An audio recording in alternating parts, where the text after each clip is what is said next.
Another living soul around. You woo me up till the sun comes up, and you say that you love me. Hey, how you doing? Good, how are you? In this video today, we're talking about my marathon journey from never running more than 6 miles to Boston marathons, Chicago marathons, and my goal of running every world major marathon. There's 6 of them, under 3 hours. But first, got to get the running today. We are at Mount Sanitas in Boulder, Colorado. It's one of my favorite places in the whole wide world. Had a dentist appointment in Boulder after work today. Get a mix of hiking, climbing, trail running. It'll be 5 to 6 miles, 1,200 or so feet of gain. This place is amazing. Come along, and then we're gonna talk everything marathon journey. I'm pumped. Let's roll. Nikki B, holla out the gate, crushing miles on the city lights. Ready to dominate every step of that race. Chicago streets pave the way, marathon dreams in sight. Gonna crush it today, Nikki B, holla alright. Run, run, feel the beat, strong, strong, crushing feet. Nikki B, gonna own the street. Power, power, can't be beat.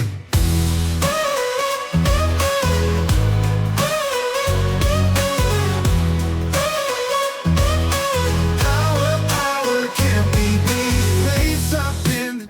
Yo, so just got to the top. Beautiful.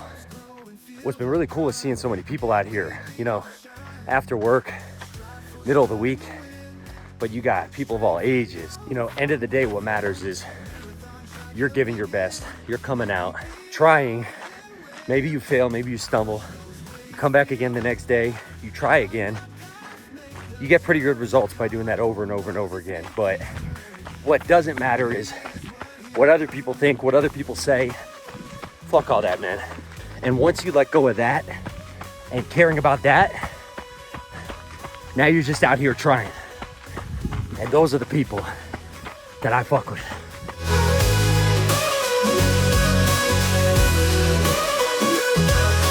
Power, power, can't be beat. Wakes up in the gym crying, lifting heavy every time. Muscles growing, feel the pride. Nikki B, gonna shine, stride in the wind. Strength and power from within. Marathon track, you'll begin. Nikki B, holla and win. Crush those weights, feel the burn. Run that path. 5.5 miles, hour, 2 minutes, 1,250 feet of gain. Really good. It's time to change. It's time to eat.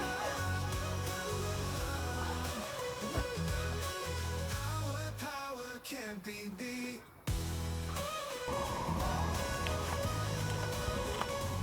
So this car's got a frunk, and I knew it would come in handy eventually.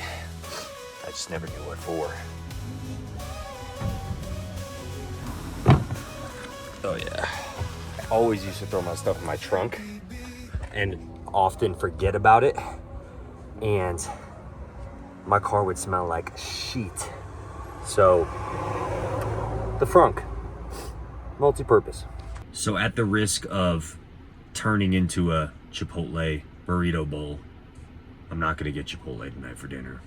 Similar vibe though, Cava. If you haven't been, highly recommend. It's like Mediterranean Chipotle. So we're here. I am so hungry.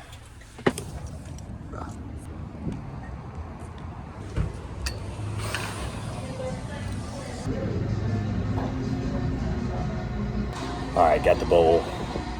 Got some chicken in here, rice, greens, hummus, avocado, pickled red onions. And it's time to eat, man.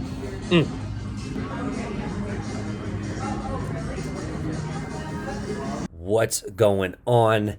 We're going through the marathon journey. We're talking about all 11 marathons that I've participated in my adult life.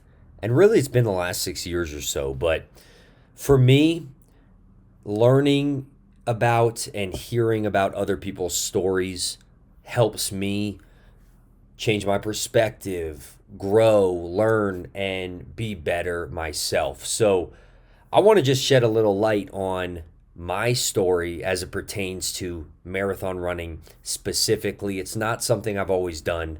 It's not something I ever thought I would do, and yet I continue to do it, I think, because it's extremely challenging. It never seems to get easier. You might get a little faster. You might run, quicker times, but it really doesn't ever get easier. And that distance is so challenging. So I've found it extremely rewarding and fulfilling to pursue my best through marathon running. I hope you do too, or whatever it is for you, painting or sculpture, or I'm just saying art stuff now, anything, reading, computers, video games, doesn't matter.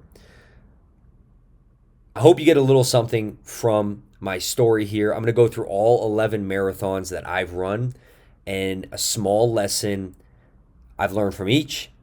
There will be pictures, there will be videos, hopefully from each. We'll see. Let's bring it back to the start. This was marathon number 1. It was the Aspen Backcountry Marathon, August of 2018. I've told the story on this channel before, but I signed up for the race 3 weeks prior to the race, maybe 3.5 weeks. I can't really remember. Started training and did a few runs. Went up to Aspen with my mom and my sister, and I ran the marathon. I remember telling them, I'll be done in 3.5 hours. Look for me at the finish. It took me almost 4 hours and 59 minutes. It was a trail marathon, though, which I wasn't aware of when I showed up. I didn't really know what that meant. But the lesson from the Aspen Backcountry Marathon, my first, is you have to start and you just have to get going with your journey. It's okay if you're not ready. It's okay if you don't totally know what to do. It's okay if you don't feel like you're going to do well. Whatever. You have to start. And if you want to run a marathon, maybe you want to qualify for the Boston Marathon, maybe you just want to run your fastest marathon possible, the only way you're going to get better at that ultimately is to go sign up for a marathon, do one, make a lot of mistakes, and then keep learning and growing and getting better and training more. So you have to start somewhere. That was what I learned from number 1. Number 2 was, I call it the Austin Marathon Test Run. It was in January of 2019. So a few months after the Aspen Backcountry Marathon, I was running the Austin Marathon, which is in February every year in Austin, Texas. So in January, a buddy, Joey P., who you might have seen the BPN Ultra video, and I decided it'd be a good idea to run the entire marathon course to prepare for the marathon. That was a horrible idea, and that is my second lesson learned, is don't run a marathon to get ready for a marathon. You don't have to do that. 22 miles is fine. 20 miles is fine. It was a bad idea. It basically took me out for a week. My knees, my ankles were shot, and I was messed up for about a week after this. It was great to get to know the course. You can get to know the course in a car or a moped or some shit. So you don't need to run the whole course. That was a good lesson. I probably didn't need to do it to learn that, but I did. Number 3, this was really the start of the road marathon journey. Austin Marathon 2019. I ran a 3:04 and some change marathon, but it was a brutal last 4 miles for me. I was on like 6:40 pace, which is about 2:55. Pretty fast first marathon out the gate. My last 4 miles after I stopped to go to the bathroom were horrific.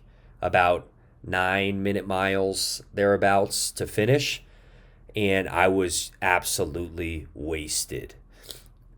What I learned was you have to run long runs in your training.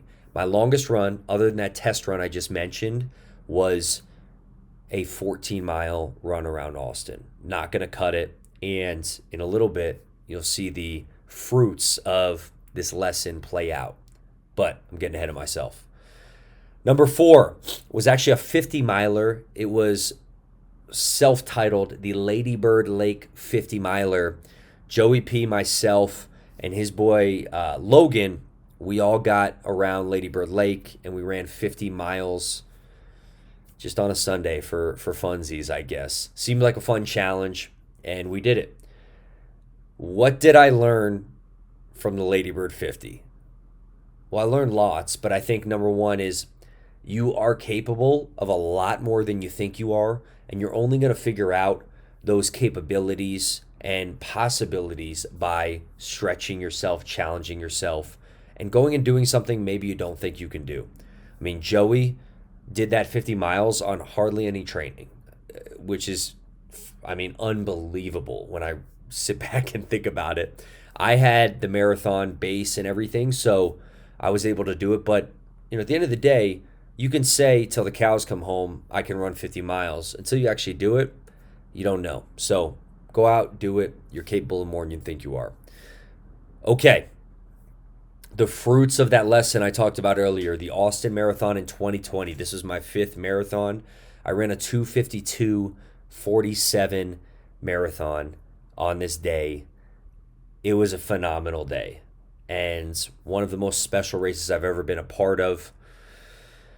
Man, at the end of the day, the biggest lesson I got from this was if you've put the work in for 3-4 months leading up to whatever race or thing you're participating in, you'll have confidence at the start line, and you should have confidence at the start line.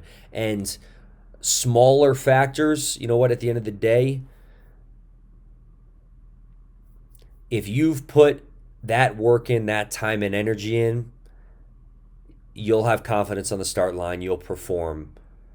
You always go back and you fall back to what you've done and how you've prepared. And I prepared really, really well. I did my long runs. I did, more than 14-mile long runs, 16, 18, 20, 22. I did big workout days. And even though we had a late flight the night before for my work, I got back at around 1 a.m., slept for maybe 4 hours night before the race. I performed extremely well, and it was one of the best races of my life. So phenomenal 5th marathon there. 6th marathon.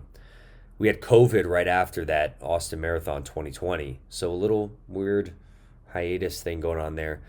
In 2021, January of 2021, I did a solo 50 miler around Denver. I did 5 laps of 10 miles each.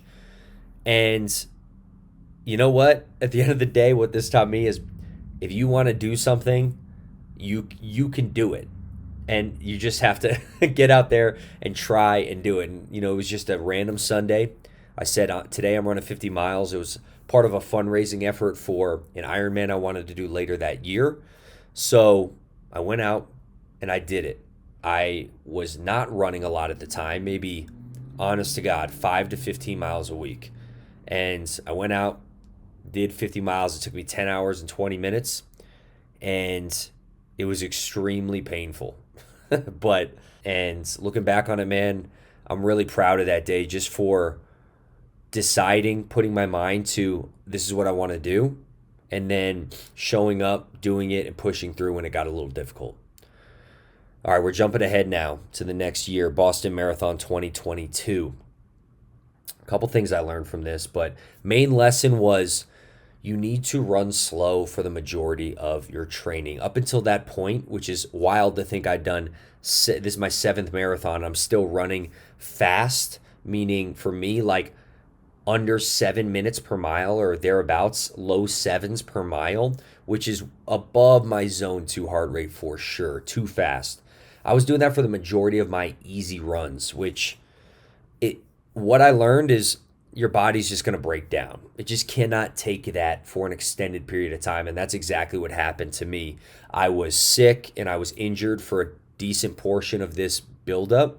I still ran a good race at Boston. My first time there, I ran a 2:53 marathon, which I was really proud of, but I knew my training leading up to that wasn't great, and then I was prepping for the Tucson Marathon in December, and I just could not stay healthy. I was burnt out. I couldn't even go for like a 4-mile run without stopping in the middle of those runs, which is a bad sign. So you need to run slow as part of your training. Valuable lesson. Did not run that Tucson Marathon. Took some time off and really prepped hard for the Boston Marathon that following year, 2023. That was marathon number 8.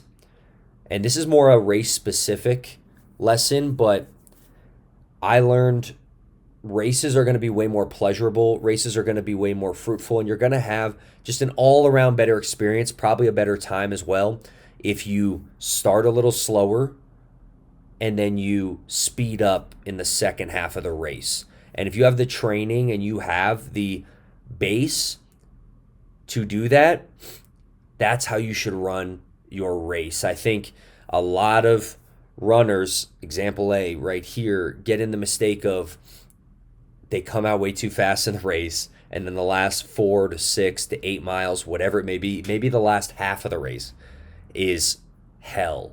And then what it does is it leaves you with a really sour taste in your mouth about the race and the experience. Boston 2023. I conserved energy for the first half.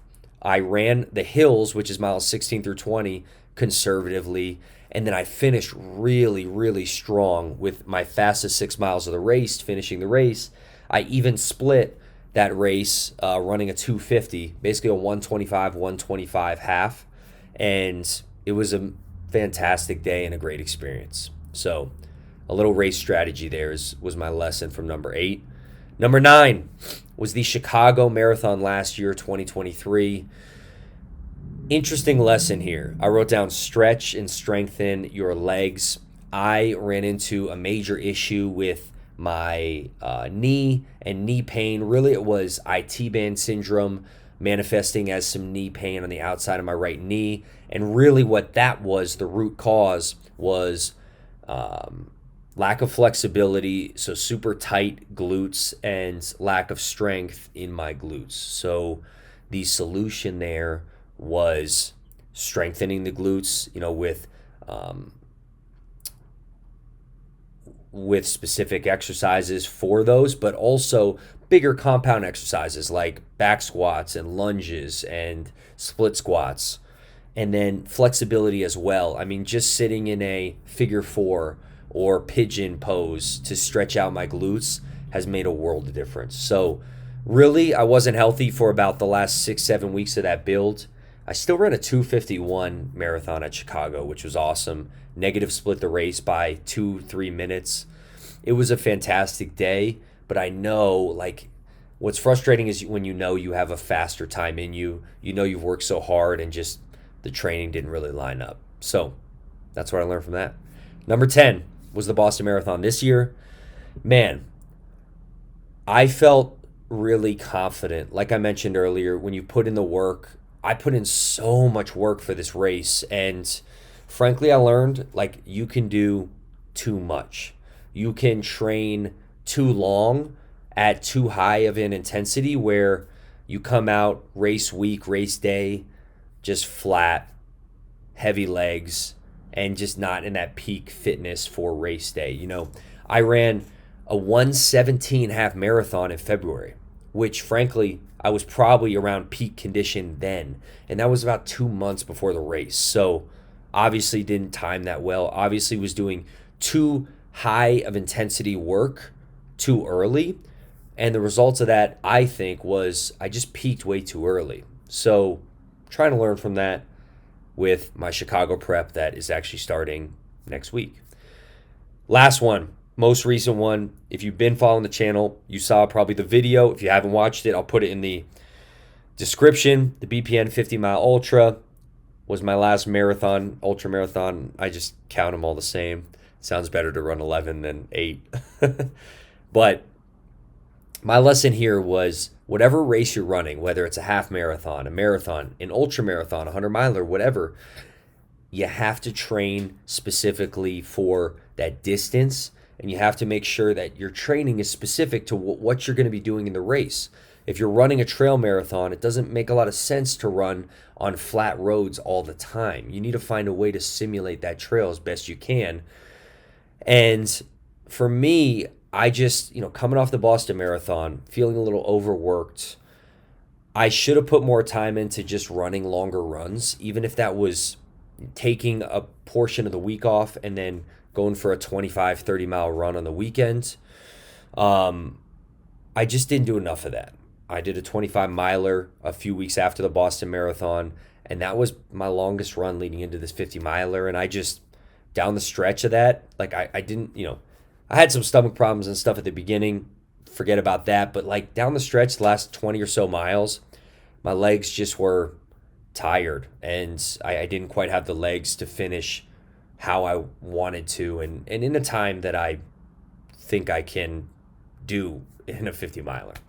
So that's 11 marathons. It's crazy to think about starting this journey in 2018. Like I said, it's been just about 6 years, and man, I mean, it's been a phenomenal journey. Really, at the end of the day, I'm trying to challenge myself every day and improve, just like we all are. And marathon has been a tremendous medium to make that happen. So I don't want to be the preachy guy, hey, you should go run a marathon. But what I will say is it's been an excellent challenge for me. And whatever your challenge is, whether it's a 5K, half marathon, what else is there? There's a 10K. There's a full marathon, which I already said. Whatever the challenge is, go pick something, attack it, and I promise you, at the end of the day, even if you hate this shit, look, I don't love running that much, you're going to look back and you're going to be proud of everything you've invested and the person you become as a result of that investment. I know I am, and that's it. I really appreciate you watching.